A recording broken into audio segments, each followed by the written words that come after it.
Ashes of the Soul-Forged, Chapter 1.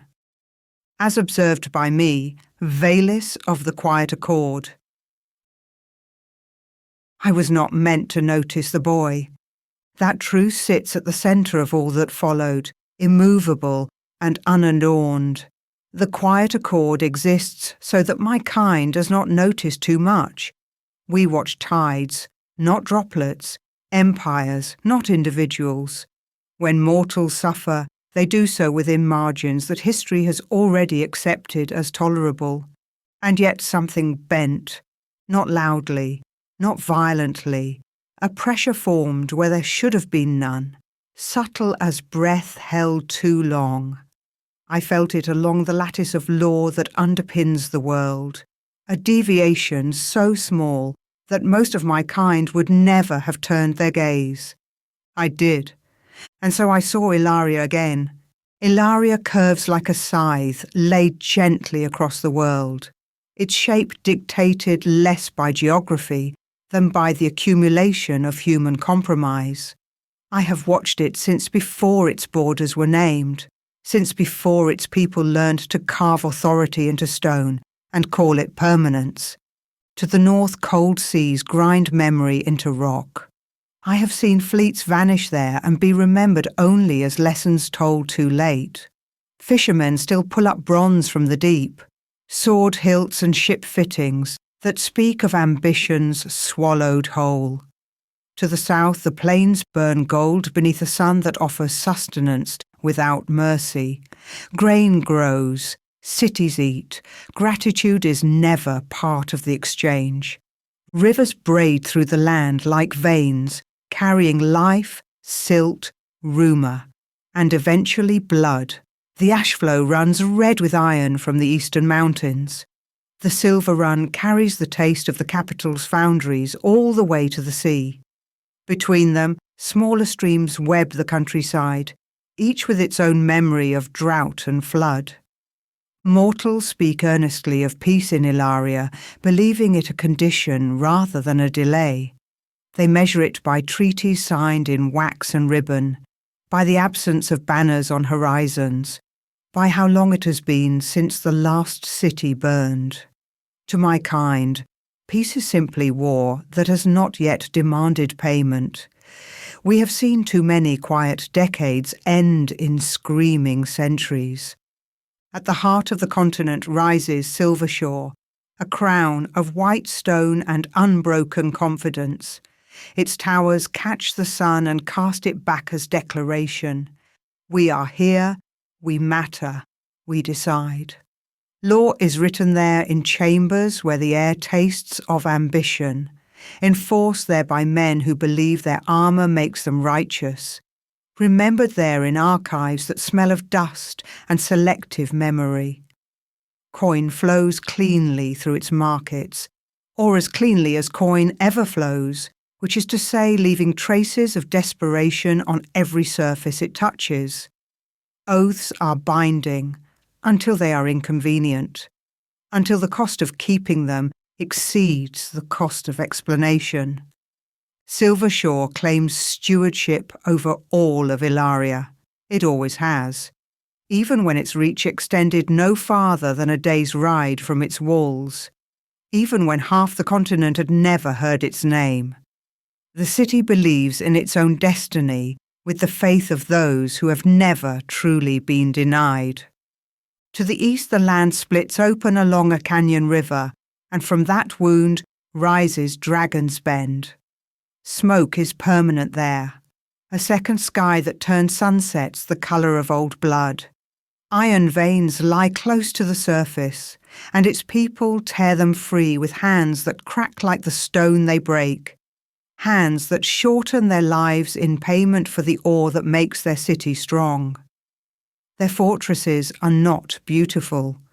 They are necessary. Each stone was placed by someone who understood that beauty is what you build after you survive. Dragon's Bend does not bow easily. Its people have a saying, iron remembers the hammer. They mean it as defiance. They mean that every blow taken is stored, waiting for the chance to strike back. Dragon's Bend does not forget. The current trouble began, as most troubles do, with something small.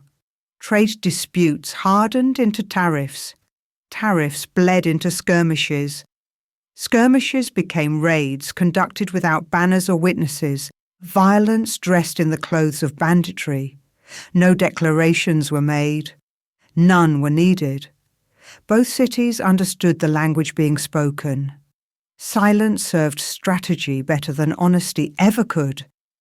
Between these powers lay villages that wanted nothing to do with crowns or foundries, places that grew food, repaired tools, raised children, and buried their dead quietly.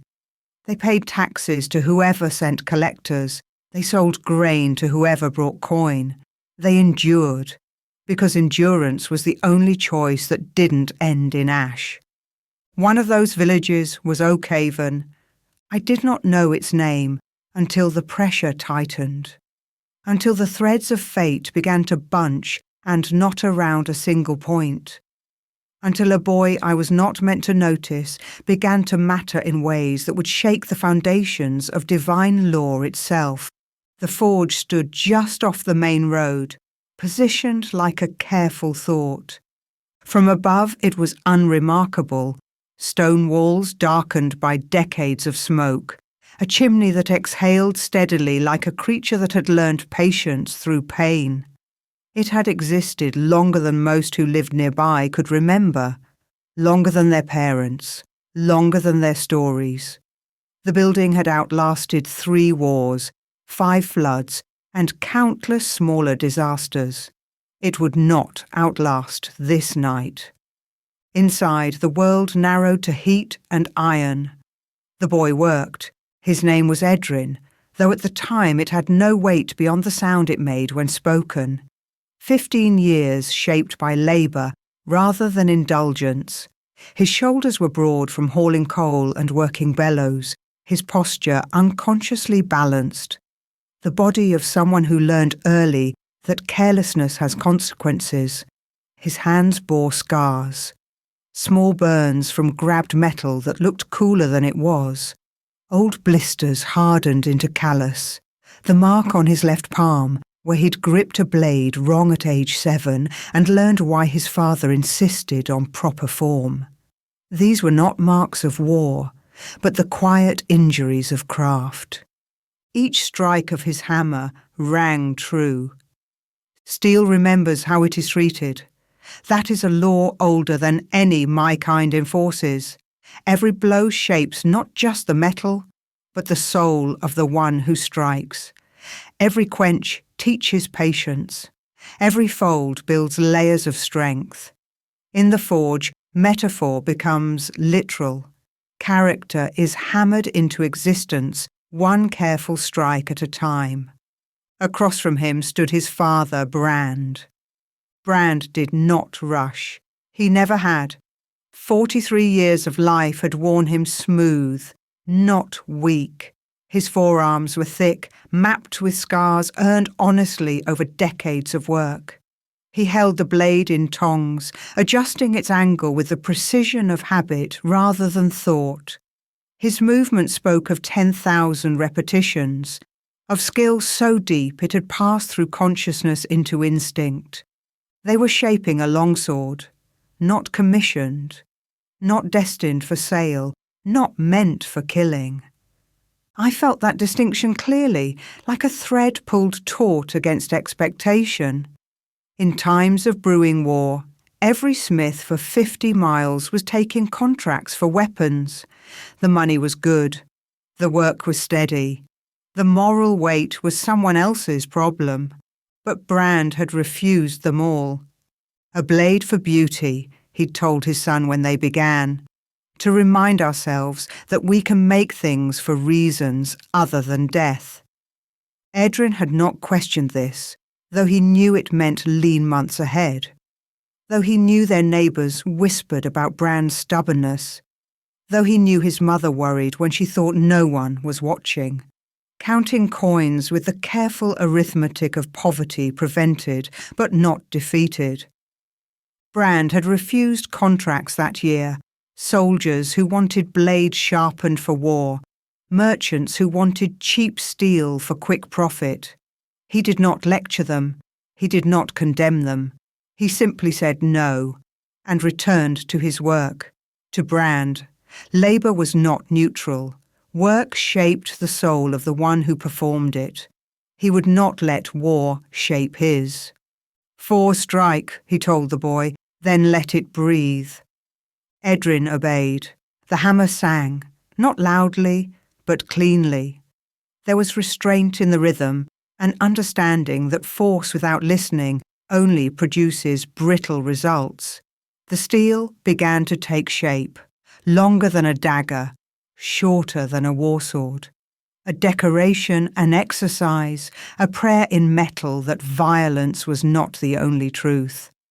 They quenched the blade together. Steam hissed upward, sharp and fleeting, and for a moment the forge filled with a fog that blurred edges and softened the world. In that white moment, father and son existed outside of time, outside of the pressures building around their small village. They were not Brand and Edrin. They were smith and apprentice, teacher and student, part of a chain of knowledge stretching back to the first mortal who learned that fire could change things. "It's beautiful," Edrin said, unable to keep the wonder from his voice. The blade had emerged from the water darker, but somehow more itself, its surface showing the subtle patterns of properly worked steel. Brand allowed himself a small smile. "It will be. Tomorrow we polish. The day after we fit the hilt, each step in its time." From the doorway, a girl watched. Mira, 10 years old, sharp-eyed, barefoot despite the warnings she had been given. She had been told not to enter while the forge was hot, told that the floor could hide stray sparks, that tools left carelessly could cut unwary feet. She did anyway. Rules, in Mira's experience, were things adults made up to keep life boring. "Ma says, don't burn the house down again," she said. Brand laughed, quietly, genuinely. It had been 3 years since the incident with the poorly banked coals, and Hannah still wouldn't let him forget it. "Once," he said, "one small scorch mark, and she acts like I'm a menace to the village." "You did singe her favourite curtains," Edrin pointed out, grinning. "They were asking for it, hanging so close to the window." In the attached home, their mother Hannah moved as she worked, humming without realising she did so. The sound threaded through stone and timber like something fragile and irreplaceable.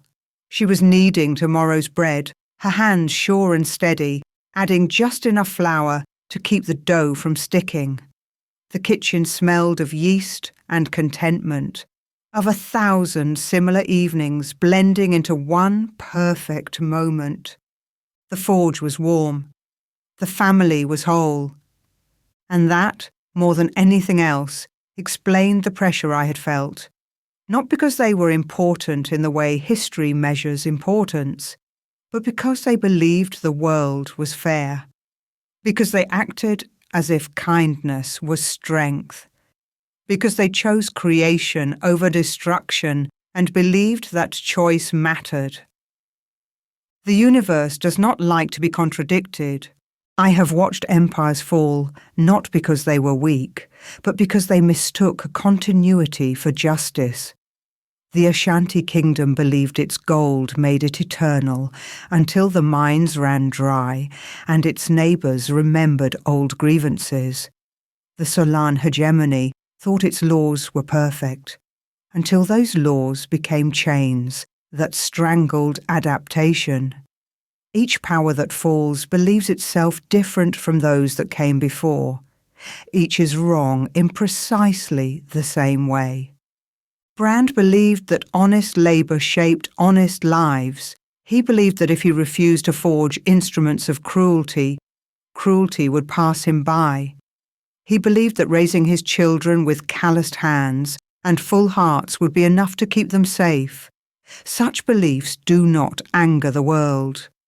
they invite correction. The cosmos operates on a simple principle: power exists to be used. Those who refuse this truth become object lessons for those who embrace it. I have seen this play out 10,000 times in 10,000 places. The peaceful farm becomes the battlefield. The neutral city becomes the prize. The family that wants nothing to do with war discovers that war wants everything to do with them. But sometimes, rarely, so rarely that each instance burns itself into memory, someone refuses the lesson. Someone breaks the pattern. Someone chooses to be the hammer rather than the anvil, but on terms the cosmos never intended. That kind of defiance leaves marks on reality itself. That kind of defiance is what I was not meant to notice. The soldiers gathered beneath smoke-dark beams at the Bramble and Barrel, a tavern that squatted at the village edge like a toad made of timber and bad decisions. I observed them without form or presence, a tension along probability, a pressure against outcomes. The quiet accord allows such observation. It forbids only action. We may watch the avalanche. We may not warn those in its path. The distinction seems cruel to mortals. To us it is simply the price of order. Sergeant Halvek Rawn sat at the centre of the table, his posture relaxed in the way of men who believe rank excuses excess. Authority clung to him like a second skin, invisible to him, but obvious to everyone else. His nose had been broken twice and healed poorly, giving his face a permanent sneer that matched his temperament. He laughed loudly, drank deeply, and mistook fear for respect, a common failing among those given power over others. He had served for 12 years, starting as a recruit who believed in justice and ending as a sergeant who believed in convenience. Each compromise had seemed reasonable at the time. Each had carved away a piece of the man he'd meant to be, until only the uniform remained. Beside him sat Tarek Voss, rigid even off duty. Where Rawn sprawled, Voss sat straight. Where Rawn gestured wildly, Voss remained still. Discipline was not a uniform to Voss. It was belief. It was salvation.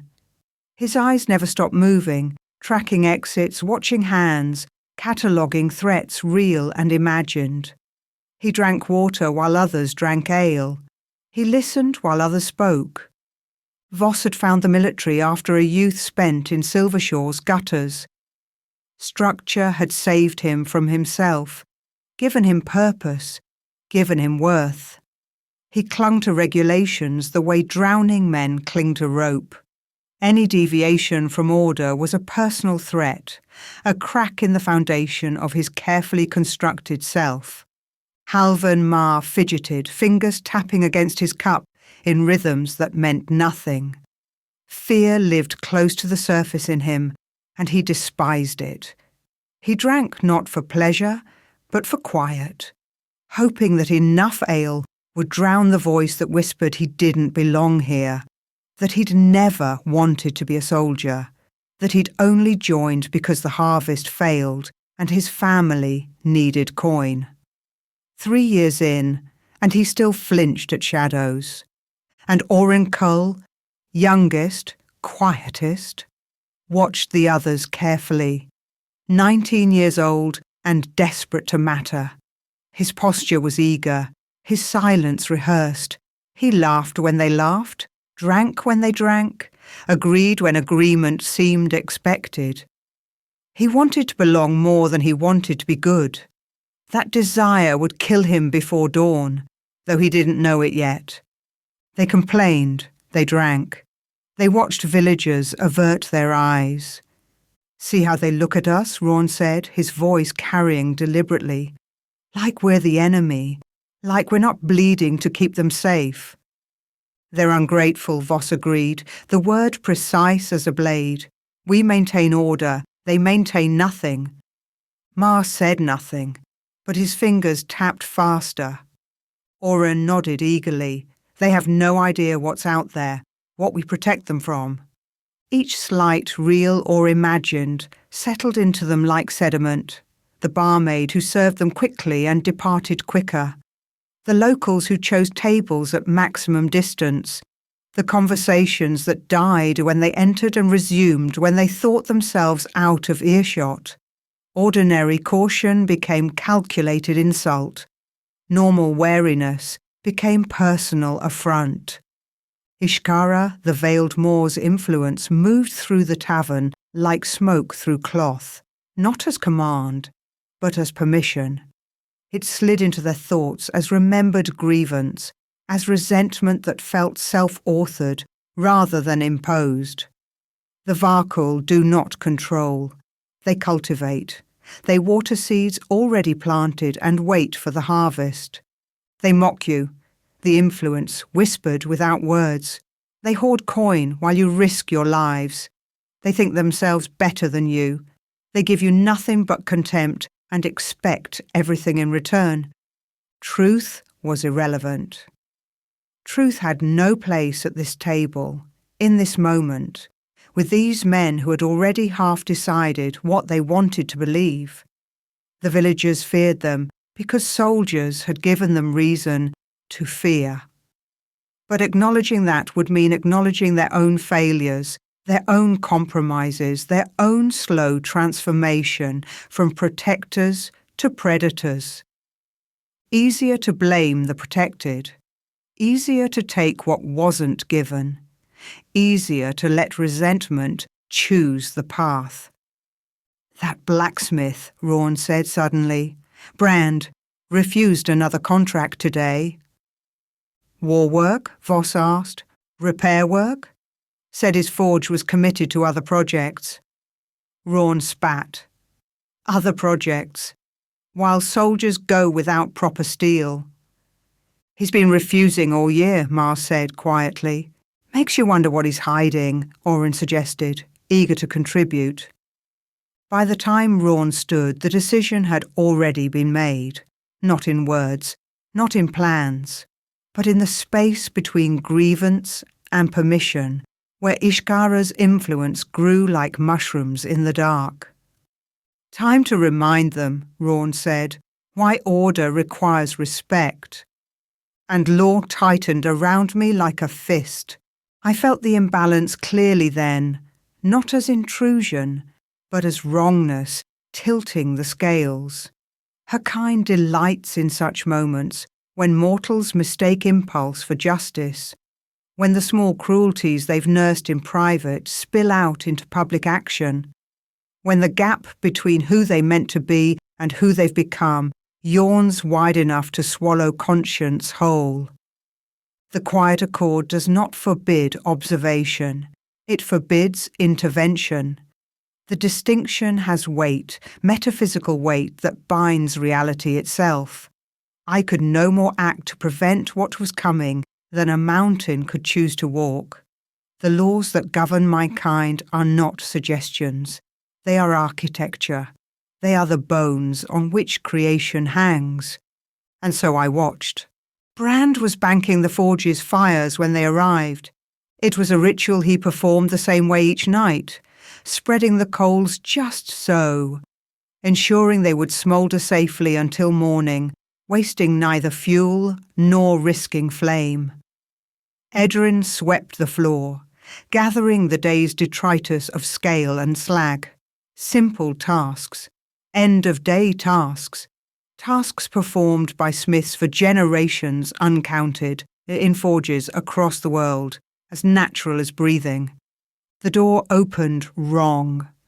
Not knocked upon, not announced, simply opened, as if the forge was public property and courtesy a foreign concept. Working late, blacksmith?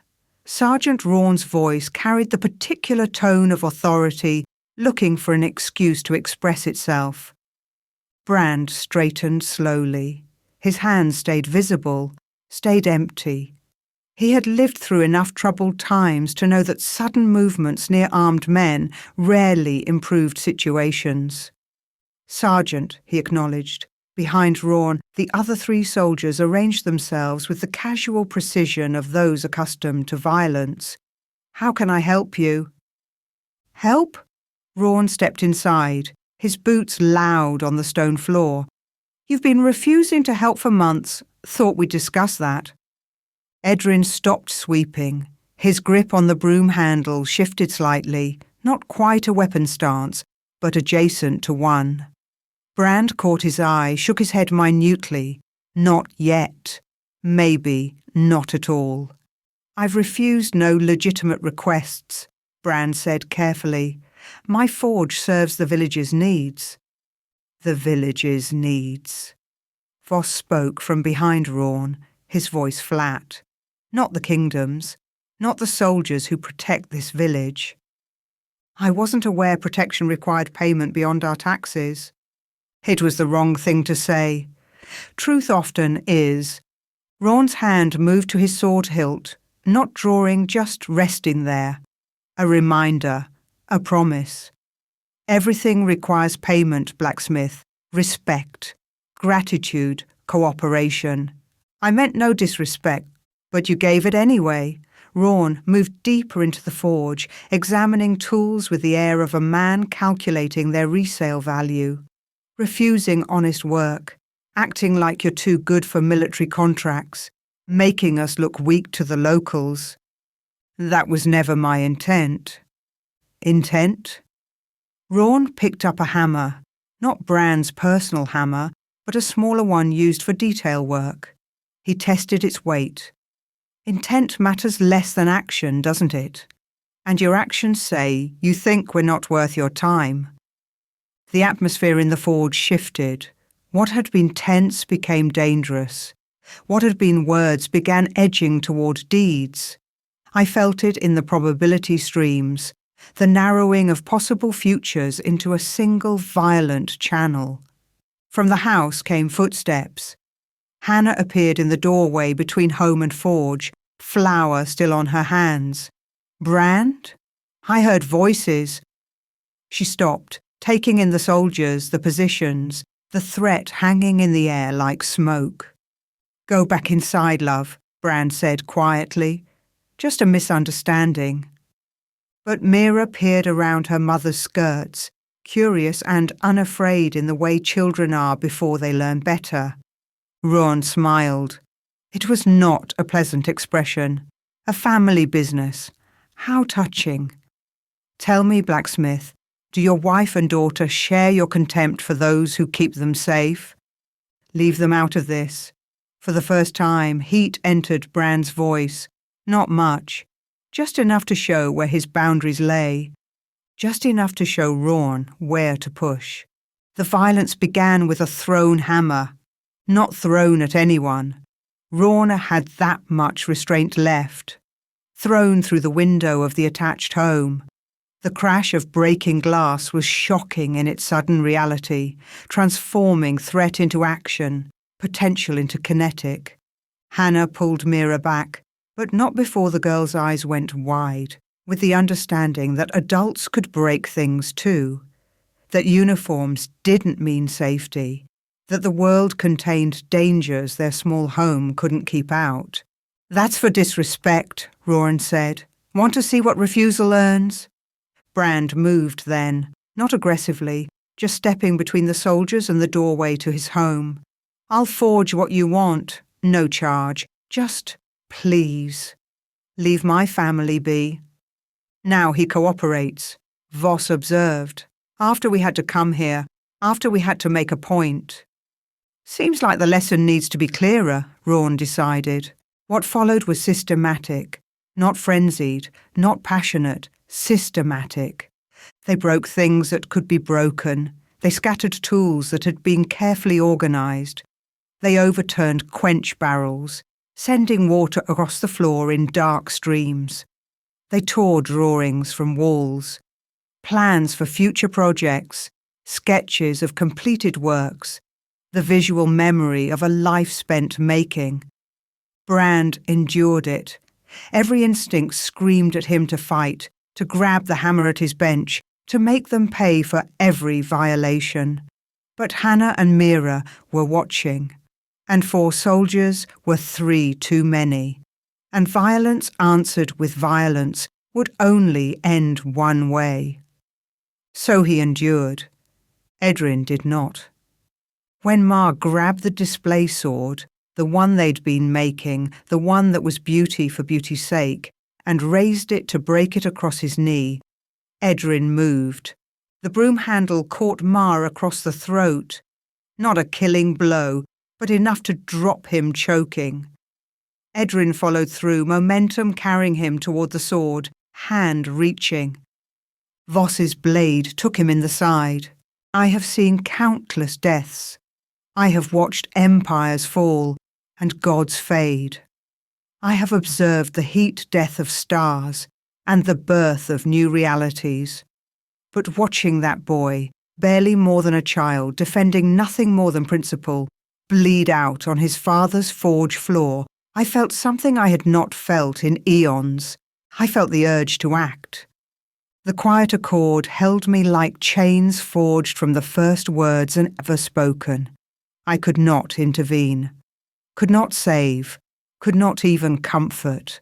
I could only observe, as Edrin's blood mixed with the scattered water, as his father screamed and tried to reach him, as his mother held his sister back from rushing to his side. I could only watch as Rawn, shocked at how quickly discipline had become murder, tried to restore order. He attacked us, Rawn said, as if saying it would make it true enough. You all saw. He attacked a soldier of the crown. The penalty? Brand's scream was wordless. He grabbed his hammer, his true hammer, the one that had shaped 1,000 pieces of honest steel, and charged. Rawn's sword took him in the chest. Voss's opened his throat, recovered enough to stand, put steel through his back. Only Orin hung back, sword still sheathed, face pale with the understanding that he was watching something that couldn't be taken back, couldn't be justified, couldn't be anything but what it was. Murder dressed in uniform. When Brand fell, Hannah broke free from the paralysis of shock. She shoved Mira behind her and grabbed a knife from the kitchen doorway. A small thing meant for vegetables, absurd against armoured soldiers. Please, she said, not begging, just stating. Please, she's 10. She's done nothing. She's 10. The soldiers looked at each other. The forge was very quiet now, except for Edrin's laboured breathing and Mira's sobs. The violence had crested, and in its wake came the cold understanding of what they'd done. No witnesses, Voss said simply. She's a child, Orin protested, finding his voice too late. No witnesses, Voss repeated. Rawn nodded slowly. Can't have stories spreading. Can't have lies about what happened here. They attacked us. We defended ourselves. That's the only truth that matters. They advanced. Hannah held her ground. The knife shook in her hand, but she held it. Behind her, Mira had stopped crying. Some horrors are too large for tears. I observed it all. The quiet accord allowed nothing else. And then he arrived. Between one moment and the next, between Hannah's last breath and her first scream, the forge changed. The fires, banked and cooling, flared to life, but the light they cast was wrong. Too red, too hungry. Shadows danced where no shadow should be, and in those shadows something smiled. The soldier stopped. Even Voss, who believed in nothing but order, felt his certainty crack. In the centre of the forge, between the dead and the dying, a figure coalesced, not arrived, not appeared. Coalesced, as if reality was remembering something it had tried to forget. Tall, beautiful in the way a perfectly forged blade is beautiful. All function, no waste, purpose made flesh. His skin was the colour of cooled iron. His eyes were the colour of blood in firelight. When he smiled, the temperature dropped. Well, said Nethric Soulbinder, god of murder. "This is unexpected." The soldiers reacted according to their natures. Rawn drew his already bloodied sword higher, as if steel could threaten what stood before them. Voss shifted into a combat stance, discipline overriding the impossibility of the moment. Ma took a step back, then another, Veer finally finding a shape worth its name. And Orin, young, desperate Orin, fell to his knees. "Lord," Orin whispered, recognizing divinity even if he couldn't name it. Nethrix glanced at him with the interest a cat might show a particularly slow mouse. "Lord? How quaint. But no, I am no one's lord. I am everyone's ending." His attention shifted to Edrin, still breathing but barely. "Curious, very curious. Do you know how many murders I witness daily? Thousands, tens of thousands. Each one a prayer, whether the killer knows it or not. But this one." He knelt beside the dying boy, and even that simple motion carried weight that made reality groan. "This one called to me. Not the death itself, that's common enough, but what lies beneath." He touched Edrin's wound. The boy convulsed, agony beyond physical racing through him. "Potential," Nethrix murmured, "raw, unformed, beautiful potential, and you were going to waste it bleeding out on a forge floor? No, that won't do at all." "What are you?" Rawn demanded, fear making him bold in the worst possible way. Nethrix didn't look at him. "I am the reason you check dark corners. I am why you fear the anger of those you've wronged. I am the weight of every life you've taken, given form and purpose." Now he did look up, and Rawn stumbled back from that gaze. "I am the god your victims pray to, and tonight, it seems, I am curious." He stood, and Edrin stood with him, not healed, not alive, something between, something other. The wound still gaped in his side, but no blood flowed. His skin had taken on a greyish pallor, but his eyes burned with awareness that belonged to no living thing. "That's impossible," Voss stated, as if reality cared for his assessments. "Everything is impossible until it happens," Nethrix replied. "Death, life, the space between, all just states of being, and being is remarkably flexible when you know how to ask nicely." He turned to Bran's corpse. To Hannah's, his expression was almost fond.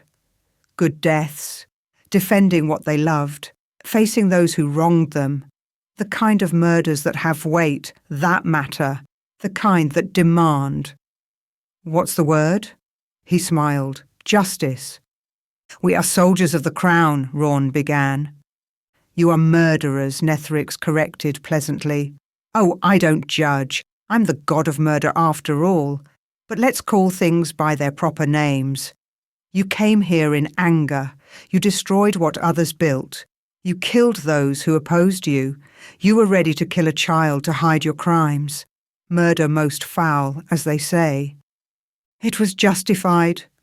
Was it?" Nethrix examined his nails, which were the colour of dried blood. "By whose measure? Yours? The crown's? The same crown that would hang you for what you've done here if it became public? No, Sergeant. The only justification that matters is the one written in blood. And blood."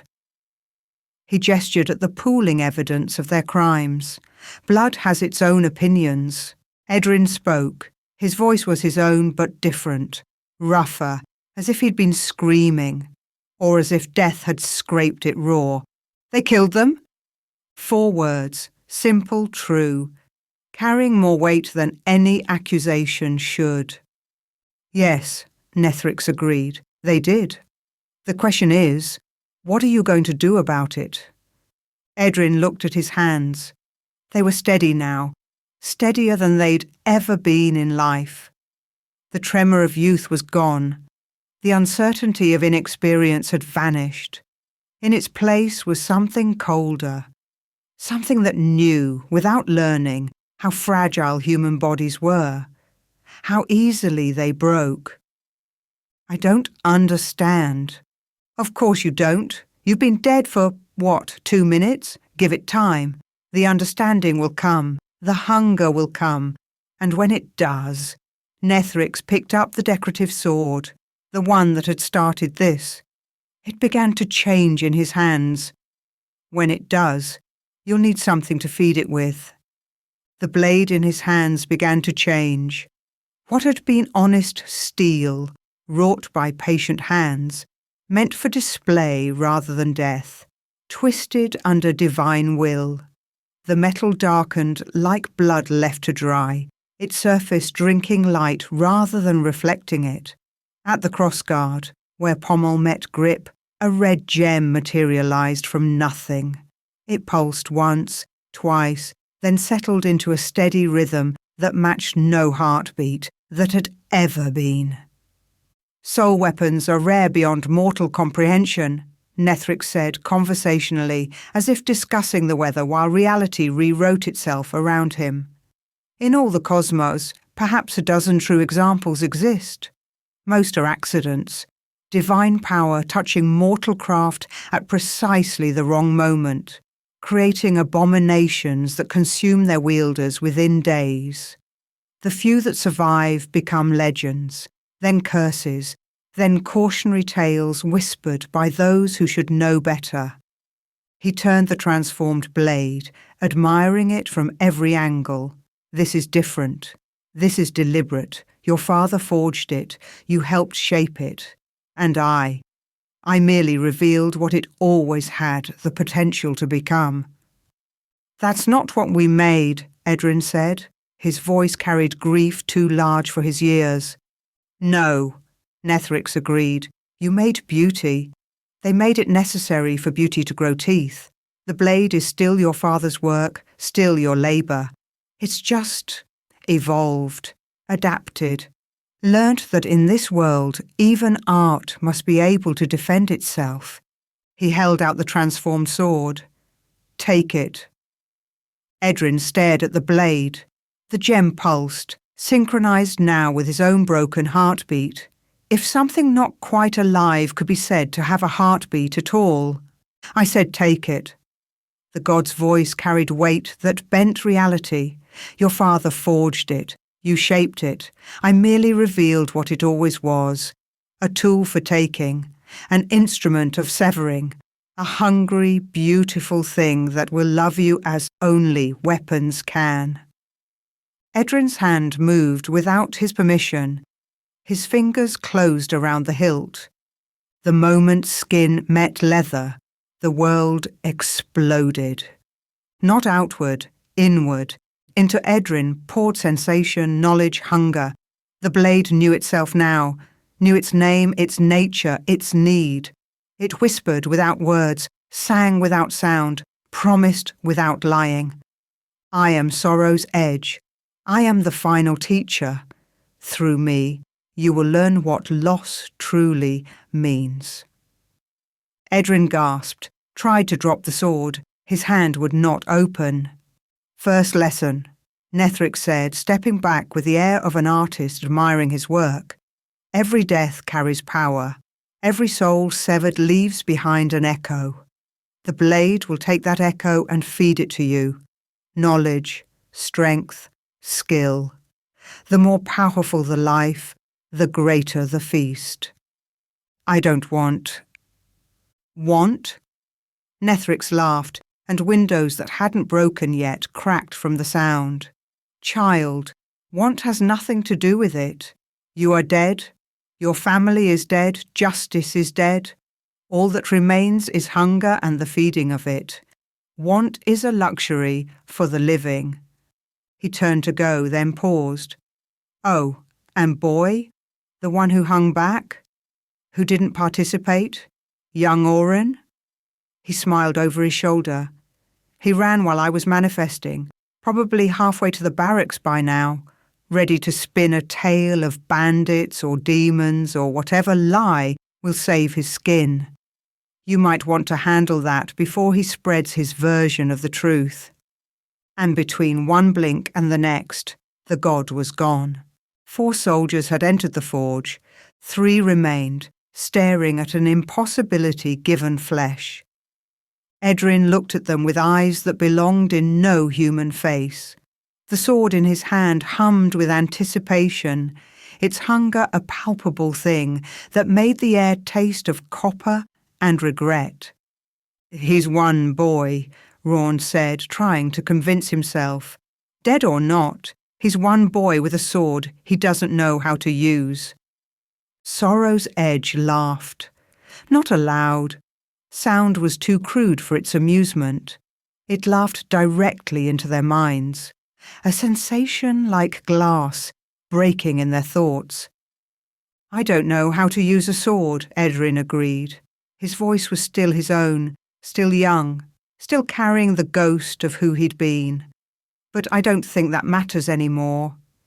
He moved, not with the awkward uncertainty of an untrained youth, not with the desperate flailing of the grieving. He moved like death-given purpose, like every swordmaster who had ever lived had poured their knowledge into his muscles. The blade knew how to cut. The boy only had to want it.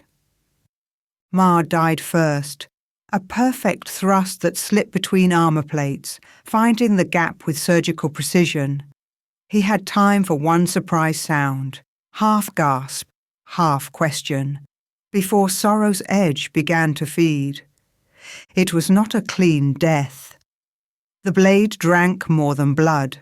It pulled something essential from the dying man, something that sparkled like silver thread in the air before vanishing into the gem at the sword's heart.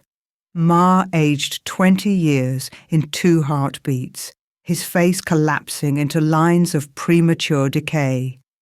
And into Edrin flowed everything. Ma's first day of training, the weight of practiced swords and shouted instructions. Years of drills, of formations, of learning to move in armour. The muscle memory of 1,000 sparring matches. How to read an opponent's stance. How to exploit a moment's hesitation. How to kill efficiently. All of it, stolen in an instant and gifted to his killer. Edrin pulled the blade free, and Ma collapsed like a puppet with severed strings. Not just dead, emptied. Hollowed out in ways that had nothing to do with the physical wound. "Demon," Voss breathed, but his stance didn't waver, even facing the impossible discipline held. "No," Edrin said, and now his voice carried echoes, his own youth layered with Ma's experience. "Still just a smith's son. Just one who understands now what you took from me." They fought. It should have been over quickly.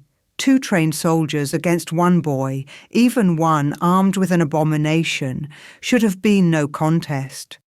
But Sorrow's Edge sang in Edrin's hands, guiding his movements, teaching through action. And Ma's stolen knowledge filled the gaps in his technique, turning potential into lethal reality. Voss fought like what he was, a man who had replaced everything soft in himself with regulations and routine. His blade work was textbook perfect, each strike and parry exactly as he'd been taught. Against a normal opponent, it would have been enough.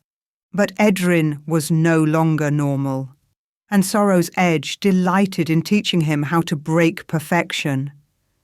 A feint that Voss read correctly, responding with a textbook counter, only to find Edrin's blade impossibly not where it should be, but sliding along his own sword with a sound like screaming metal. The point found Voss's throat, and for a moment they stood frozen, killer and victim locked in an intimacy beyond words. "You were just following orders," Edrin said quietly. "I know." Ma knew. Part of him hated it, hated you, hated himself. But he did it anyway, Voss tried to speak. Only blood emerged. Sorrow's edge drank deep. This time Edrin was ready for the sensation, the pulling, the transfer of life into knowledge. Voss's iron discipline flowed into him, but underneath it came something else. The fear that discipline had been holding at bay. Years of it. Terror of disorder, of chaos, of being again the starving child who'd joined the military because it was that, or die in Silvershore's gutters. Edrin staggered under the weight of two dead men's memories, their skills, their fears, their regrets. He was 15. He was 23. He was 31. He was trained. He was green. He was terrified. He was exultant. He was losing himself in the feast. "What are you?" Rawn had backed to the wall, sword held in a guard position that spoke more of habit than hope. Edrin considered the question. In his mind, 3 sets of memories churned, not quite mixing, not quite separate. "I'm what you made," he decided. "You came here for violence. You found it. This wasn't supposed to happen. We just wanted respect." "You wanted fear." The words came out in Voss's clipped tones. "Fear is easier than respect. Faster, more reliable." Rawn attacked then, desperation lending him speed. A lifetime of battlefield experience drove his assault, techniques learned in actual war rather than training grounds. He was stronger than Isdrin, more experienced, heavier. None of it mattered. Sorrow's edge moved like thought, like poetry, like every death that had ever been given purpose. It carved through Rawn's guard, opened his armour, found the spaces between what protected and what was vulnerable. Not quickly. The blade was in no hurry now. It had tasted power and wanted to savour this feast. Edrin watched himself fight with a kind of detached horror. His body moved without conscious direction, guided by stolen skill and divine malevolence. He was puppet and puppeteer both, dancer and dance floor, killer and witness to killing. When Rawn finally fell, gasping out his life through a dozen precise wounds, Edrin felt the man's entire existence pour into him. 12 years of service, battles fought, friends lost. The slow corrosion of ideals into pragmatism. The moment he'd stopped protecting and started taking. Every choice that had led to this forge, this night, this ending. It was too much. 3 lives' worth of memory crammed into a mind built for one. Edrin screamed, clutching his head, trying to hold on to who he was beneath the weight of who he'd consumed. Sorrow's edge pulsed contentedly, glutted but far from satisfied. It whispered suggestions. There was still Oren fleeing through the night. There were more soldiers at the barracks. There was a whole world full of lives to harvest, skills to steal, power to claim. All he had to do was feed it. I watched the boy struggle with what he'd become. The forge was silent now, except for the crackle of dying fires and the slower dying of men who'd learned too late that some wrongs could not be unanswered. Edrin stood among the corpses of enemies and family alike, trembling with the effort of containing 3 lifetimes of memory that wanted to tear his sense of self apart. In that moment, he could have become anything. Monster, avenger, conqueror, victim. The blade in his hand offered all possibilities, each purchased with blood. Instead, he did something I did not expect. He looked at his father's body and spoke. "You taught me that the tool serves the craftsman, never the other way around." Sorrow's edge pulsed, displeased. Edrin's grip tightened on the weapon that was already trying to own him. "I'll find Oren, stop him from spreading lies about what happened here. But after that..." He took a shuddering breath. After that, I choose. Not you, not the hunger, me. It was not a victory, not yet, but it was a declaration of war against his own nature, against the weapon's purpose, against the easy path of letting hunger choose his way. That kind of defiance, small, personal, probably doomed, is the sort of thing that can break patterns, the sort of thing that can make even gods miscalculate, the sort of thing I was definitely not meant to notice. But I had. And once noticed, it could not be unnoticed. The boy existed now in my awareness, a splinter of possibility that didn't fit the smooth operation of divine law. What that would mean, what would come of it, I could not yet see. The future fractured around him like light through a prism, showing too many possibilities to track. But one thing was certain. Edrin Soulforged would not fade quietly into history. Whatever he became, whoever he chose to be, the cosmos would remember his name. Whether as cautionary tale or impossible hope remained to be written, the night was not kind to Oakhaven. I remained in the forge as long as the quiet accord permitted, observing the aftermath of divine intervention. Edrin stood motionless for a long time, processing the weight of stolen memories, the hunger of his blade, the reality of what he'd become. When he finally moved, it was with purpose, sharpened by 3 lifetimes of experience. He went to his family first. Brand lay where he'd fallen, hammer still clutched in one hand. Even in death, he seemed to be reaching for something. His son, his wife, his principles, all equally beyond grasp now. Edrin knelt beside him, and for a moment the borrowed memories receded. He was just a boy mourning his father. "I'll remember," he whispered, "how to make instead of break, how to choose creation over destruction. I'll remember even if the blade tries to make me forget." He closed Brand's eyes with fingers that had steadied. The tremor of youth was gone forever, replaced by the terrible certainty of those who have killed and will kill again. Hannah had fallen protecting Mira. Her small knife was still in her hand, a mother's fury given steel form. Inadequate against soldiers, inadequate against anything except the statement itself. I will fight for her. Mira lay behind her, small and still. Edrin couldn't bring himself to look too closely. Some horrors are too large for witnessing, even for those who carry impossible blades and stolen memories. "I'm sorry," he told them, told the forge, told the cooling fires and scattered tools. "I'm sorry I couldn't save you.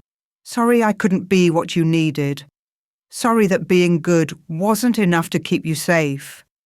Sorrow's edge hummed against his consciousness, offering its own version of comfort.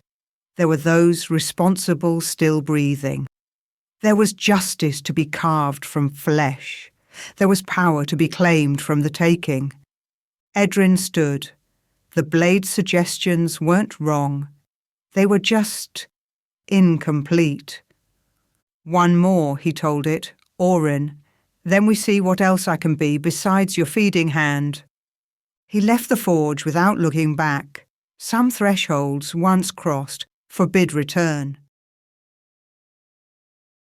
The story continues, as all stories must. Find the next chapter at Codex 11. Subscribe, lest the Forge's call go unheard. The Forge is patient, but it does not wait forever.